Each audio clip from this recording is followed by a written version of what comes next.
Hi guys, my name is Onah Chinaza Joy. I am a recipient of the Alan and Esther Ferguson Scholarship. Okay, the tips I can give to anyone that wants to apply for scholarship is number one, you have to get ready and just get yourself prepared for what you want to do.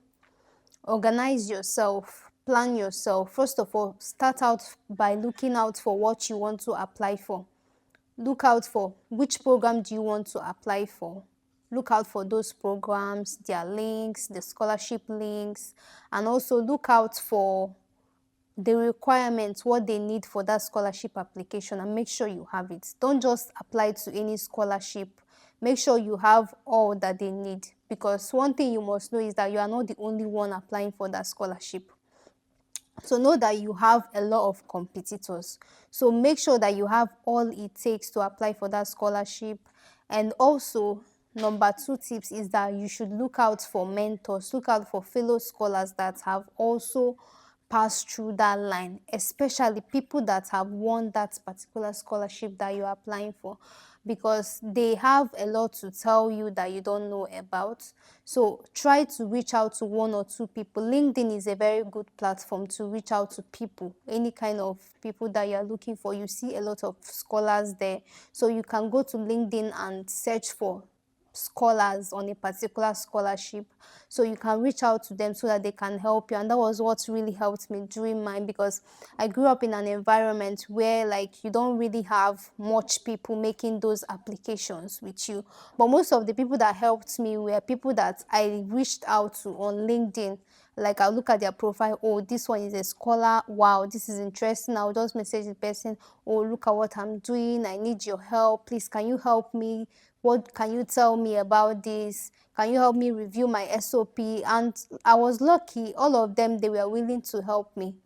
They were willing to squeeze out like a minute or seconds of their time to talk to me, educate me, tell me how to do this, how to do that, and that was what really helped me. And then another thing I would say is that you should not be discouraged when you get rejected. Just know that rejection and failure is a very big part of life. The fact that you failed or you were rejected does not mean you are not good enough. Just keep pushing.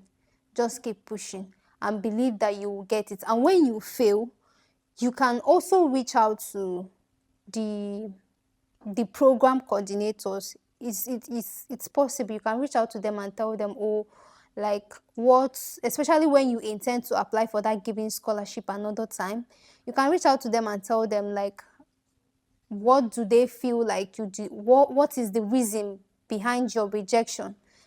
They can give you a hint on why you were rejected. So another thing I can say is that recommendation is very, very important. Make sure you are in contact with your recommenders. Don't just get any kind of recommenders. Like, make sure you get an academic recommender, especially a professor, someone that is trusted, because from the parts of the world we are coming from, they don't really trust our education system. So you have to get somebody that they will feel like and believe that this person, for this person to say that, talk about you, that means you are approved. Don't just get anybody, maybe your uncle or auntie, to recommend you. You should try and be in contact with professors, doctors, people that have publications, good reputations to say something about you. So you can keep in contact with them so that they can give you a very good recommendation. And also the way they write your recommendation is also very important. They should not just say, oh, you're a good person, yeah, you are they should state why you are a good person. What have you done? How did you carry out a project that is related to what they are doing? That how you succeeded, the result you got, and all that. So your recommendation letter should be very intentional. You don't just write you are good or that and just send it to them. You have to be very intentional in your recommendation letter, what you did, and all that.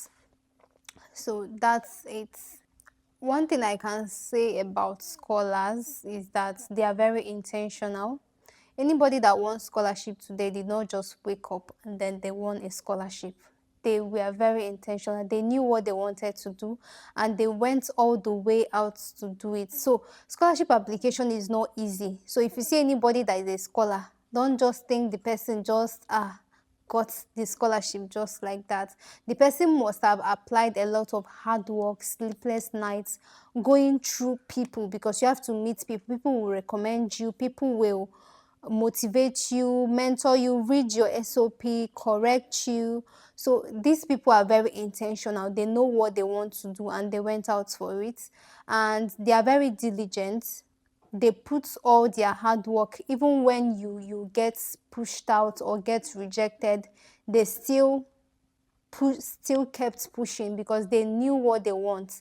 So scholars are very diligent and they are very intentional in what they do, and they are very enthusiastic. As a scholar, you have to be enthusiastic, because a lot of time you'll be like, you feel like, am I not wasting my time? Maybe I should do some other things, especially when you are getting rejection letters back to back. You feel so discouraged, but you have to motivate yourself. Most times you may not have people that will motivate you, especially if you're not in that kind of environment of scholars.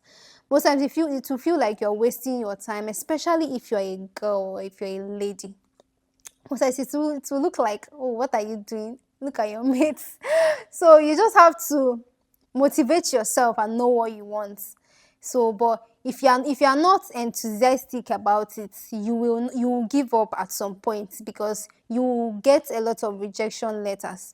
So, but if you are motivated inwards, even when you're getting those rejection letters, it will be an avenue for you to push and keep on putting out your applications out there. So that's one thing about scholars. Okay, do you think anybody can win a scholarship? Do you think anybody? Anybody. Yeah. Um, I think anybody can win a scholarship depending on how the person, depending on how you're able to package yourself, or how you are able to put out your applications. Because I've seen a lot of people that ordinarily, like, normally speaking, you would think they cannot get a scholarship. Like, when you weigh them from academic setting, maybe in your class or maybe your classmates, you feel like they are not smart enough, they don't really have that good grades. I've seen a lot of them get scholarship. So one thing that scholarship application has taught me is that anybody can get a scholarship. It depends on how you are able to channel yourself, your energy, to channel the resources you have, that limited resources you have. Being a scholar has taught me a lot, because being in school, most of the things I was doing, I was not really mindful of it. But when I was started making an application, that was when I knew that every single thing I was doing was very important. And it depends on how you are able to project yourself, because most times you have those resources within you. You have, like, you are qualified, but when you don't know how to bring it out, how to project it, and show it, you won't get it. Then you now see someone who does not really have much. The person just have like one or two things, and then the person will get a scholarship before you. I've seen a lot of people that have first class, they graduated with first class, but they've not gotten a scholarship. And then you see a lot of people that they have second class or even third class, and they get scholarship, like, and you're wondering, like, how? Like, what do they really need? So every experience that you've gotten, they count. Everything you know counts. So it's left for you to package yourself, project yourself. Give us packaging tips. You said packaging like three Okay, times. okay, okay, okay, Give okay. us, give us Okay, packaging okay, what tips I for mean by scholarship. packaging, what I mean by packaging is that anything you do, okay, let me take for instance, anything you do, if you've attended any conference, it's not just a conference. You can um talk about the conference. Like, the conference counts. If you attend internships, they count. If you've ever taken up a leadership position, they count. If you've done voluntary works, those things, they count. So it's left for you to be able to count on those things, talk about them, bring out the themes in those things that you've you've done and how they relate to your career goals, and also how they relate to your future aspirations, the things that you want to do in future. So don't just wait for the big things. Don't just wait for the fact that you did not have a first class. Some people, they just feel like this scholarship is just for first class people. But it's not all about having first class. There are people that have first class, they will not get it. But even if it's second class you have, but you have experiences, you've done a lot of jobs that is related to your career, you've done a lot of internships, maybe attended conferences, done a lot of voluntary works, you can talk about those things, project it, let the world see what you've done. Like, if you're not saying anything about what you have done, nobody knows what you did. If you've ever done something in school that is very educational or inspiring, you can talk about it, and these are the things that will rate you high among other people. So it's not just about the grade, because they are not really interested in about your grade. They are more interested in about how you can use what you have to impact your world. So if you have all the grades, but then you are not using those grades to reach out to people or to create something, then it's of no use you having the grades. So it's not about you having the grades, it's about using the little you have to impact your world, to change things and create things around you. And you say you don't have what to say. Seriously, you are killing it. Okay, something I also picked up in a lot of what you said. You said that you got admission to most of the universities you applied to in US, in different Yeah, countries. So it means that you are doing something right in university applications, right? So yeah. can you just talk on like tips on securing admission to universities? Okay, securing admissions in schools was not really a problem for me, because most of the schools I applied to, I got admission. The major issue I was having was funding. Yeah, but I feel in terms of getting admission, you have to watch the course you're applying for should be something that you are knowledgeable, that is related to what you did before. Like, you cannot study law in your undergraduate and then all of a sudden you're applying to engineering. Like, it does not relate. Even when they give you the admission, you will find it very hard to all of a sudden to switch to engineering. So what you're applying for should be related to what you did in your undergraduate degree. So, and also, you should also give a reason why you want to do that course. You don't just take any course because you want to take it. There should be a connection on what you did before, and then what you want to do now, why you want to do it, and after doing it, how is it going to help you, where is it leading you to. So these are the things that you should talk about. Like me, I did soil science in my undergraduate degree. So, but then initially I was applying to environmental engineering because I'm an environmental enthusiast. I'm really interested in environmental development and remediation.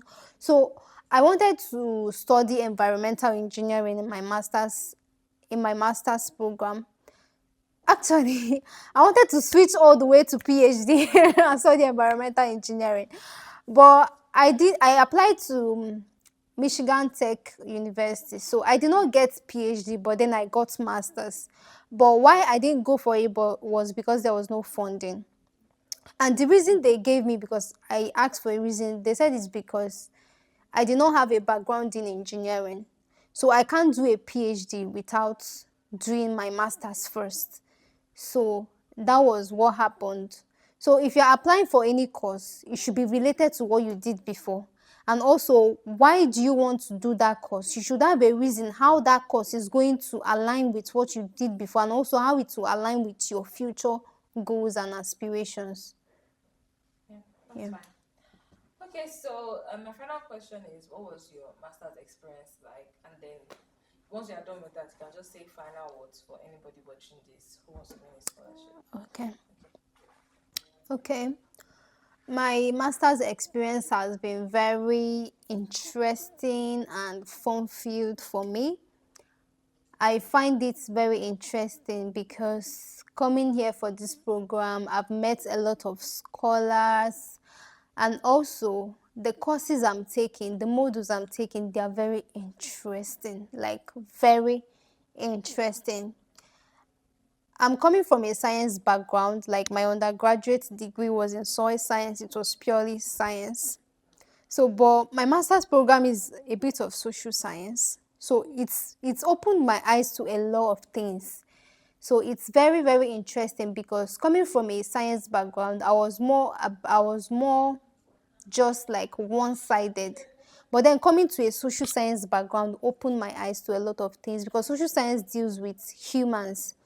It's not just about studying. You are in the lab, you are making something, you are studying, but then you don't try to relate what you are studying. How does it relate to humans? Like, how do you project it to the humans? So the social science is more about trying to relate what you are doing to the human society. So all my modules, they are very interesting. I've taken modules in climate change and development, understanding global environmental change. Like it was more like all my courses, they taught me all about environmental problems, all the environmental problems you are seeing: erosion, flooding, what causes them. You may think they'll say climate change. Yes, climate change is there, but there are a lot of political issues surrounding those things. So it opened my eyes to a lot of things, political issues that are surrounding environmental degradation, so that when you want to tackle erosion, you don't just tackle erosion because maybe you say climate change, let us, do this or that. You start from why. I don't know if I'm sounding more professor. Okay, like when you want to tackle, let me say, issue of flooding. What caused the flooding in the first place? Like, how did it start? There must be a kind of deforestation that must have happened. What caused the deforestation? There must have been a political agenda on logging of trees, like trying to maybe political, trying to cut a tree and then take advantage from it, and then by the time you start having flooding, and then the flooding started affecting people lives, and then the poor masses are always affected. So it opened my eyes to the underlying factors on environmental degradation. So when you are seeing things happen, don't just think that they just happen. There are a lot of underlying issues that you don't know about. So, and studying this master's program has also opened my eyes to tools on how to remediate the environment, how to analyze. If you want to carry out a particular environmental project, also consider the lives of the people you are doing that project for, because most times this really affects African countries. Most times we want to do something, we don't consider the lives of the people around that thing that we want to do. You are building a dam, you don't consider the people living around that area. How is it going to affect them? We just do our things. We don't just think about other people. So these are the things that affect people and also affect decisions on environmental development and environmental remediation. So this course has been very inspiring to me, and also it's helped me to know how to criticize and analyze. Coming from a science background, I was not really good in criticality and analyzing things, but going through this course, I've learned how to criticize and analyze things. You don't just accept things the way they are. You have to bring in logic, criticize it, see it from another angle. And then here I've met a lot of scholars. It has also motivated me in my journey. I've met a lot of scholars, how their own journey is, and it's inspired me a lot. I've met a lot of mentors. This school is filled with a lot of professors, lecturers. They really want you to do well. They are out there putting in their effort to make sure that you do well. Like, they want to see the best of you. Anything you want, they will give you the mentorship, the encouragement. Anything you want, they are out there for you. And the school has been very, very nice in organizing events and all that. All right. So, So, final words for anybody that's watching this video who wants to win a scholarship. okay, finally, I can say to all the aspiring scholars, I want to motivate you and I want to encourage you. You don't have to give up. Like, keep pushing. Don't be discouraged. Just believe in yourself. Even when you get rejected, believe that you are the best and that you have all it takes to win a scholarship. Don't feel rejected. keep pushing, give your best to what you are doing, and I believe that one must click, one door must open for you. Okay, thank you so much for listening to me, for listening to my story, and you people should subscribe to AFM Stories. It's very interesting. Please subscribe so that you can get more inspiring stories on scholarship application and scholars' experiences. Thank you. Bye.